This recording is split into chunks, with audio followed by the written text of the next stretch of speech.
শীতের সকাল, এমন মজাদার খিচুড়ি হলে আর কি চাই। আসসালামু আলাইকুম বন্ধুরা, কেমন আছো তোমরা? আজ নিয়ে এলাম তোমাদের জন্য নতুন এক রেসিপি, মুরগি ও সবজি দিয়ে মজাদার খিচুড়ি। আজ সকালে মাটির চুলায় রান্না করব। মাটির চুলায় রান্না আমার ছেলেরা খুবই পছন্দ করে। প্রতি বছরই আমি খোলা আকাশের নিচে আমার বাগানে চুলা তৈরি করি। বন্ধুরা, মাটির চুলা রান্না খুবই মজাদার। আমরা তো এখনকার মেয়েরা সবাই তো গ্যাসের চুলায় রান্না করি আরাম আয়েশের জন্য। আগের দিনের মানুষ মাটির চুলায় রান্না করত। সেই রান্না খেতে খুবই মজা ছিল, তাদের কিন্তু কোনো জটিল রোগ ছিল না। আর এখনকার মানুষের রোগে ভরপুর, কিন্তু সব কিছুতে ভেজাল। কিন্তু আমরা যারা গ্রামে থাকি, আমরা চাইলেই সব কিছু তরতাজা কিনতে পারি। গ্রামে থাকার মজাটাই আলাদা।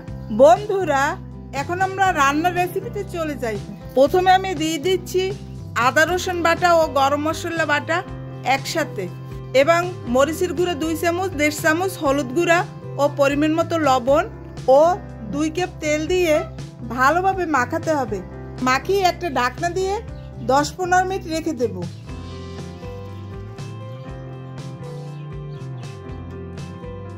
খোলা আকাশের নিচে রান্না করতে আমার খুবই ভালো লাগে। এখন আমি চুলাটা জ্বালিয়ে নেব। চুলাটা জ্বালিয়ে কড়াইটা দিয়ে দেব। কড়াই গরম হয়ে গেছে, এখন আমি 2 কাপ তেল দিয়ে দিচ্ছি। তেল গরম হয়ে গেলে 5টা বড় সাইজের পেঁয়াজের কুচি দিয়ে দিলাম। এখন পেঁয়াজটা একটু ভালো করে ভেজে মেখে রাখা মাংসগুলো ভালোভাবে কষিয়ে নেব। বন্ধুরা, আমার বাবা একদিন বাজার থেকে এসে আমাকে বলল, এমন একটা মুরগি বের হয়েছে, 1 কাপ পানি দিয়ে নাকি রান্না করা যায়। তখন আমি হেসে দিলাম। আমার মা বলল, কি মুরগি যে 1 কাপ পানি দিয়ে রান্না করা যায়? আমার বাবা বলল, এটা হলো ব্রয়লার মুরগি, এটা 1 কাপ পানি দিলেই রান্না হয়ে যায়। বন্ধুরা, এখন দিয়ে দিচ্ছি ভাজা জিরের গুঁড়া, আর একটু কষিয়ে ঢাকনা দিয়ে দেব। এখন কিছুক্ষণ পর কেটে রাখা সবজিগুলো দিয়ে এখন ভালোভাবে কষিয়ে নেব। আমি এখানে নিয়েছি আলু, মিষ্টি কুমড়া ও ফুলকপি। তোমরা চাইলে আরো কিছু সবজি অ্যাড করে নিতে পারো। এখন এটা ভালোভাবে কষাতে হবে। কষিয়ে আমি কিছুক্ষণ ঢাকনা দিয়ে রাখবো। এখন দিয়ে দিচ্ছি কিছু রসুনের কোয়া। রসুনের কোয়া দিয়ে এখন ভালোভাবে কষিয়ে নেব। আমার কাজে সাহায্য করছে আমার কাজের খালা। খিচুড়ি রান্নার জন্য আমি নিয়েছি 1 কেজি চিনি গুঁড়া পোলার চাল ও 250 গ্রাম মসুর ডাল। এখন চাল ও ডাল একসাথে মিশিয়ে নেব।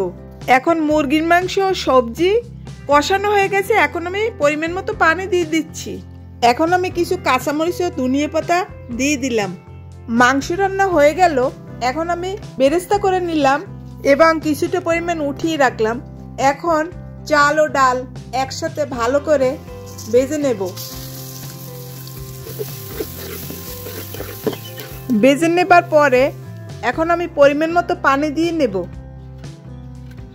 এখন পরিমাণ মতো লবণ দিয়ে ঢাকনা দিয়ে দেব। এখন চাল ও ডাল 80% সেদ্ধ হবার পরে রান্না করা মাংস ও সবজি দিয়ে ভালোভাবে নেড়েচেড়ে একটা ঢাকনা দিয়ে দেব। বন্ধুরা, রান্না করতে করতে বৃষ্টি এসে গেল। কিছুক্ষণ পর হয়ে গেল মজাদার খিচুড়ি রান্না। এখন আমি বেরেস্তা দিয়ে পরিবেশন করব। বন্ধুরা, তোমরা বাসায় একবার ট্রাই করে দেখবে। মাংস ও সবজি দিয়ে খিচুড়ি রান্না করার খুবই স্বাদ। বন্ধুরা, এখন আমরা সবাই মিলে খাবো। প্রথমে আমার ছেলে খাচ্ছে। বন্ধুরা, ভিডিওটি তোমাদের ভালো লাগলে লাইক, শেয়ার ও কমেন্ট করে দিবে। এবারে রাখছি। ভালো থেকো, সুস্থ থেকো। আল্লাহ হাফেজ।